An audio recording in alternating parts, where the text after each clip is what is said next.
Cap News with Kelsey Bloxam.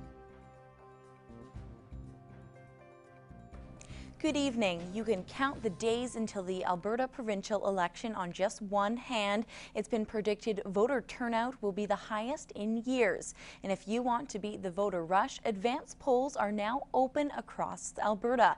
Carrie McCullough has all the details on where and how to vote early. From now until Saturday, voters can cast their ballots at various polling locations throughout the province. Elections Alberta hopes by being flexible on when residents can vote, more people will take up the opportunity. If they're not available Monday, then take advantage of the advance polls Thursday, Friday, and Saturday, because the legislation's been changed now. You don't have to have a reason to vote at the advance poll, just other than you've already picked out who you want to vote for and you'd like to vote and miss the crowds on Monday night after work. If you are planning on voting early, be sure to bring your voter's card. If you did not receive a voter's card in the mail, you can still register at advanced polling stations. You will need 2 pieces of ID with your current address to register. Government-issued ID such as a driver's license is required. If you have recently moved and your government-issued ID does not have your current address, utility bills are acceptable as proof of residency.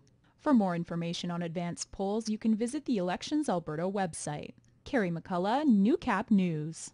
And ahead of the big vote, the Lloydminster Chamber of Commerce held its all-candidates forum last night in front of a full house. Some 250 people came out, filling the atrium at Lakeland College. Residents got a chance to ask questions and see where the candidates stand on important issues. Healthcare and education continue to be hot-button topics, but last night, questions surrounding property rights and the controversial bills behind them were on everyone's mind.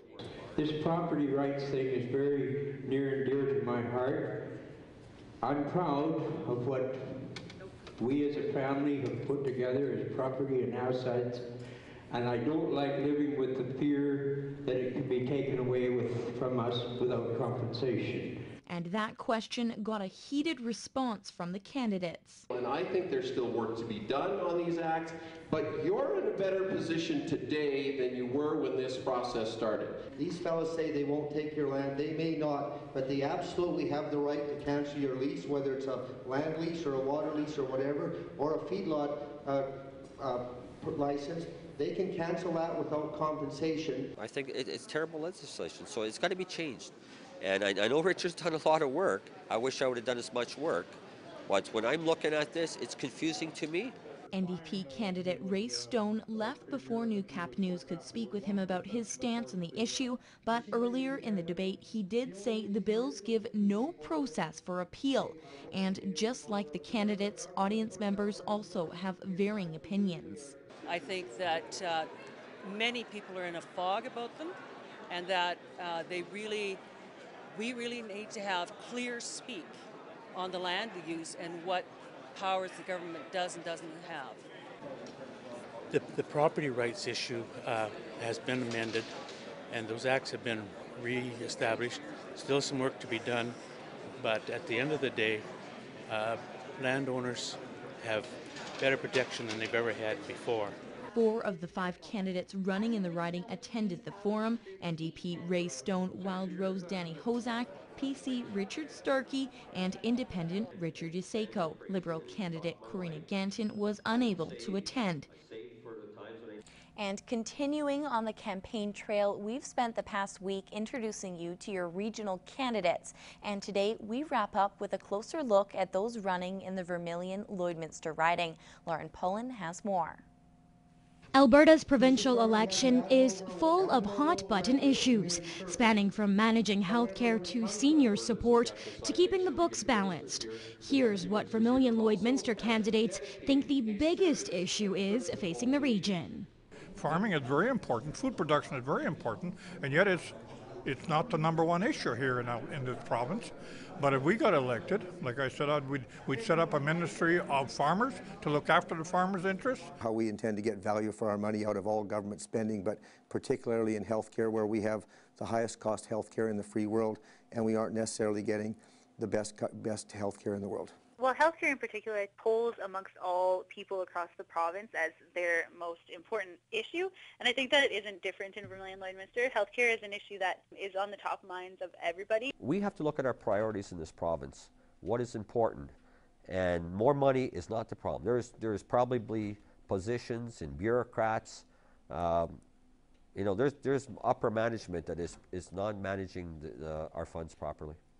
Healthcare up and down, whether it be healthcare for families or seniors, people are concerned about healthcare because health is an issue that at one point is going to affect all of us. The region is facing a huge crunch when it comes to doctors and medical professionals, with more retiring than starting up practice. Here's what candidates will do to curb the crisis and assist in recruiting and retaining medical professionals. We have a plan that would see medical schools partner with regional colleges. Actually, in Vermilion-Lloydminster, it would be a really great situation because you have Lakeland College that you could partner with the University of Alberta and have young doctors training in smaller centers, and as a result, they can build themselves into the community. We have to revamp the way we deliver health care so that it isn't always doctor dependent, and we can take advantage of the skills and abilities of people like nurse practitioners and licensed practical nurses and other medical professionals. We have to allow these doctors to feel more integrated in their communities, their families especially. We're looking at trying to open up our medical schools to where we train more doctors. We're trying to make it easier to get doctors here. And there's a lot of things that I think nurse practitioners, there's a whole debate on what they can do. I think we could train a lot of local young people to be doctors, and maybe we wouldn't have to rely so much on doctors from other countries. But you know, if we need be, we would do that too. We would continue to do that. Voters hit the polls this coming Monday, April 23rd. Lauren Pullen, Newcap News. Peter joins us now with our first look at weather, and a few clouds out there, but all in all, not a bad day. Exactly, one of those days. You don't mind being outside. Nothing amazing, but still quite nice having those sunny skies throughout the afternoon. And we do have a few spots of clouds moving into our region, and they have continued to build up throughout the afternoon. Right now we're sitting at 9 degrees with a light southwest wind, and around the region completely overcast in the Lakeland region, currently sitting at 10, and clear skies in the Battlefords at 10 degrees. We will have all your weather details in just a few minutes. Coming up, a closer look at the local chamber and the impact it has on the border city. Those details after the break.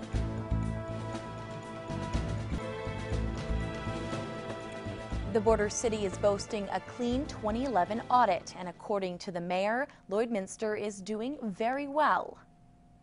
Really good news. You know, a clean audit, progress in our accounting department, and management in the right direction, and building a great organization that's going to better report to the public.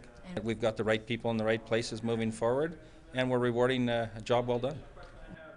Mayor Mulligan says the audit is nothing but good news for the city's financial structure. With Lloydminster growing so quickly, he insists the border city businesses are on a much better financial platform. Blue Quills First Nation College is taking its education to the next level. The college is now offering a Master's in Education in conjunction with the University of Alberta.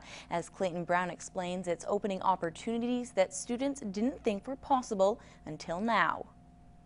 For Bernadine Huhl-Steinauer and Melanie Quinn, it seemed nearly impossible to attain their Master's in Education, but now they're already 3 classes in to the 2-year program. I appreciate the opportunity that I don't have to move to the city. I don't have to uproot my family and be there. I kind of always knew that after I got my Bachelor's of Education degree that I would want to go for a Master's. It would be almost impossible for me to relocate because I have 3 small children. So Blue Quills First Nations College is offering the program. There's 27 students enrolled, proving its popularity at the school. The MEd program came about as a result of student requests to have a graduate program here. And after a number of requests, we decided to act on it. So we met with the U of A. Not only is just offering the program close to home a huge benefit, but the classes are worked around the students having a full-time job. We go to school one weekend per month, so that makes up the required hours for one course. In the summer, we'll go through 3 weeks 3 weeks straight and take 2 courses. The Masters in Education is actually the second master's program the school has offered. The first was in conjunction with the University of Calgary and was completed in 2010. The first master's program was in the social work field, and that was a 2-year cohort. Again, they had about 30 registrants. College officials hope this isn't the last master's program. In St. Paul, Clayton Brown, Newcap News. The Lloydminster Chamber of Commerce has a membership of 586 local businesses. In this week's Chamber Chatter, we look at exactly what the Chamber does. The vision behind the Chamber is to make the border city the best place to live, work, and do business. The Chamber gets up every morning focused on that objective. The Chamber gets up every day to bring people together, to find out where we need increased expertise. The members behind the organization create a pool of resources and ideas. Well, as small business and medium-sized business, we get very focused on what we do in our businesses. And sometimes you have to look over the hill at the bigger picture of how we can do good as a business community. Over the past year, the Chamber has accomplished a long list of things that have only bettered our community. Well, this year's been a spectacular year for the Chamber and our community. We have increased the profile through the Chamber in both provincial settings, which was outstanding. We've renewed relations and improved them with the provincial chambers as well. In addition to networking, access to information, and the opportunity to help create policy, there seems to be no downside to being a Chamber member. Being a Chamber member is insurance opportunities, there's opportunities to get benefits for your people, things that you can't do as a small business, yet you're competing with bigger entities. The Chamber allows you to punch above your weight as a small business. Chamber Chatter is brought to you by the Lloydminster Chamber of Commerce. Achieve results, a stronger voice. Emmett joins us now with a look at sports, and the Rosetown Red Wings were in action today, and one of their players is really key for them. Yeah, Jared Jago, some of people calling him the best player in the tournament. I'll have a story on him after the break.